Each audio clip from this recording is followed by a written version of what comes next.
नमस्कार. गोष्टीचं नाव आहे पितार. पितराची गोष्ट सांगण्यापूर्वी स्पष्ट केलेला बरा की ही काही खरी गोष्ट नाही. आणि जर कोणाशी खरी वाटला तर हा ज्याचा त्याचा प्रश्न आहे. कोणी काय अंधश्रद्धा बाळगण्याची गरज नाही. ज्याच्या त्याच्या मनाचा खेळ सगळा. चिचेजवळच्या बारक्यास देवदिवसकीचा नाद. बारक्या संगरा म्हणजे आमचा चुलता निर्वशी. सगळ्यांचं आयुष्य पितराशी जोडायचा त्याचा नाद.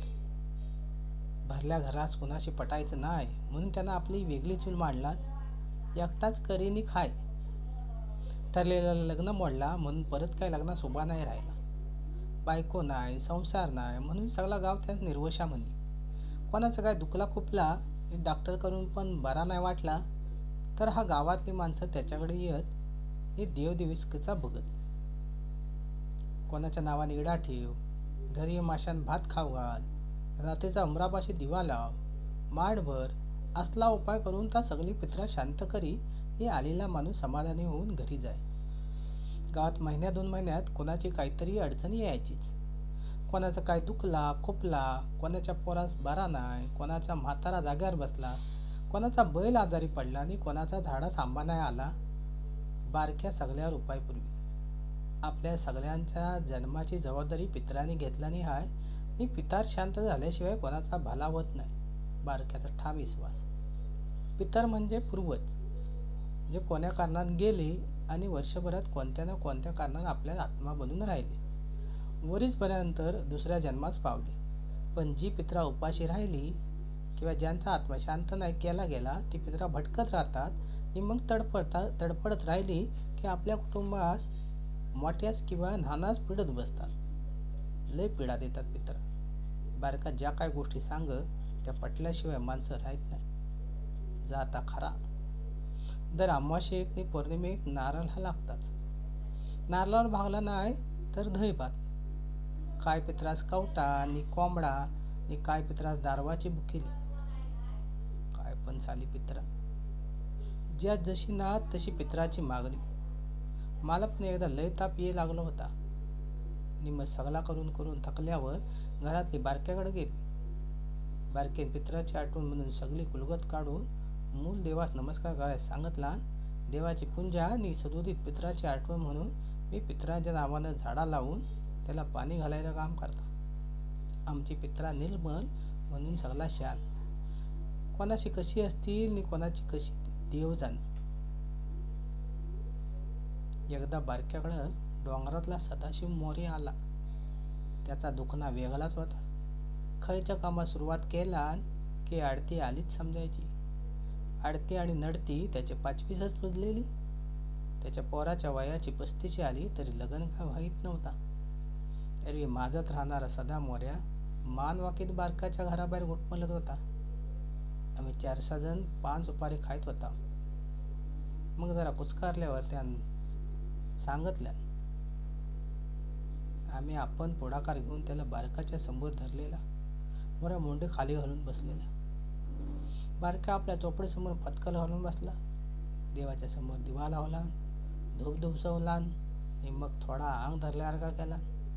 मग म्हणाला, मोऱ्यानं तुम्ही आज जावा, हे अमावास्येच्या आधी 1 दिवस येवा. आज काय काम होत नाही. मोऱ्या थोडा वेळ थांबला.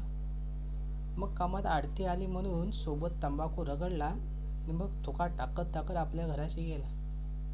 आता आम्हासनी पण बारक्याच्या पित्राची ताकद समोर बघायची संधी गावली. आम्ही पण अमावास्या कधी येणार याचा विचार करत आपापल्या घरी गेला. मोऱ्या याच्या आदल्या दिवशी आम्ही सगळी माहिती काढलेली. मोऱ्याची अडचण लय कडक होती. त्याच्या जन्मापासून अडचणी होत्या. त्याचा कारण त्याची पित्रा शांत नव्हती. सदाशिव मोऱ्या येऊन बसला. बारक्यान देवाची मांडामान केला. आपली चोपडी काढला. आम्ही 2-4 जण आजूबाजू होता.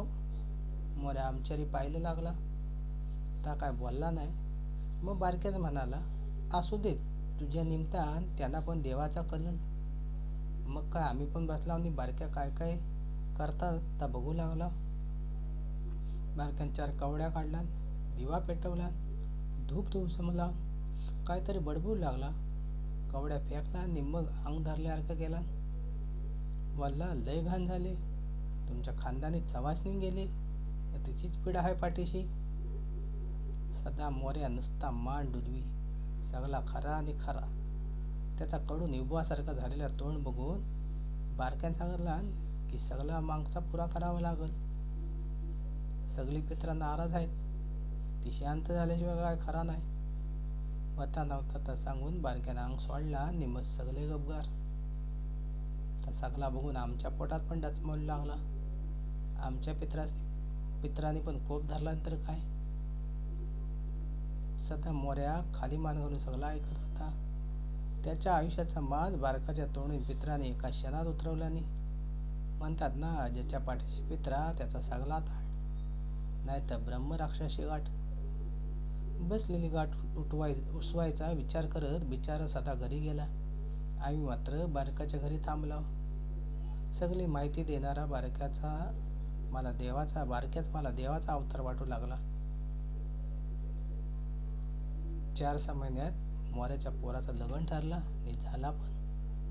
मोऱ्यात बारकाच्या पायाशी लोटांगण घालायचा तेवढा ठेवला होता. आम्ही मात्र सगळ्या डोळ्यांनी बघितला आणि पहिल्यापासून सगळा आठवी. कधी कधी वाटता की पित्रांची वाट लय बिकट. दिल्यानंतर सगळा देतात आणि नेल्यानंतर फाडून देतात. सगळा डोळ्यासमोर बघून पित्राची शरता दाट झाली. अमावास्येक नारळ नाही, पण पित्राच्या नावाने लावले झाडांनी काही झाला तरी पाणी घालतात. फुकटचे कोण पित्रा अंगावर चढून घेता. सगळा नीट चालला होता. आणखीन 4-6 महिन्यात सदा आजार होणार याची बातमी कानावर आली. सदाची पित्र शांत झाली म्हणायची. आम्ही आदनमधून बारकाच्या घरी जात असो तेवढाच वेगळा काहीतरी ऐकायला बघायला मिळायचा. एका संध्याकाळी कामासून घरी आला तेवढ्यात बायको म्हणाली, कल्ला काय? मी म्हणाल, सांगशील तेव्हा कळलं. व बारक्या दुपारपासून गायब आहे. मी म्हटलं, असेल कोणाकडे गेलेला? ती म्हणाली, अहो तर सकाळपासून सरबारला होता असा ऐकला. एकटाच बडबड होता, मग गेला कुठं तरी. काय अर्धवट बातमी देऊ नको म्हणून मी तिला गप केला. रात झाली तशी गावात कालवा झाला आणि आम्ही पण धावला. मग समजला की बारक्या खरोखरच हरवला. घरी नाही आला आणि काय पत्ता नाही त्याचा. रातभर शोध. मग पोलीस स्टेशनात तक्रार. सकाळी कोणीतरी वरडला, मेल्यात फसवला, पित्राने घात केला नाही. संध्याकाळी येताना चकवा पडला आणि घरी यायच्या जागी त्या रेल्वे स्टेशनाकडे गेला. 4-5 तुकडे झालेत बारक्याचं. सगळं ऐकून माझा डोकाच बंद झाला. ह्या काय करीत? पित्रा उलटली की काय बारक्यावर? काय समजणार, सांगणार तरी कोण? कोणतरी बोलला, पित्राची गोष्ट सगळ्यांना सांगा, मागं काय ठेवू नका म्हणून ही गोष्ट तुम्हाला सांगितली. बाकी काय जशी पित्राची मर्जी.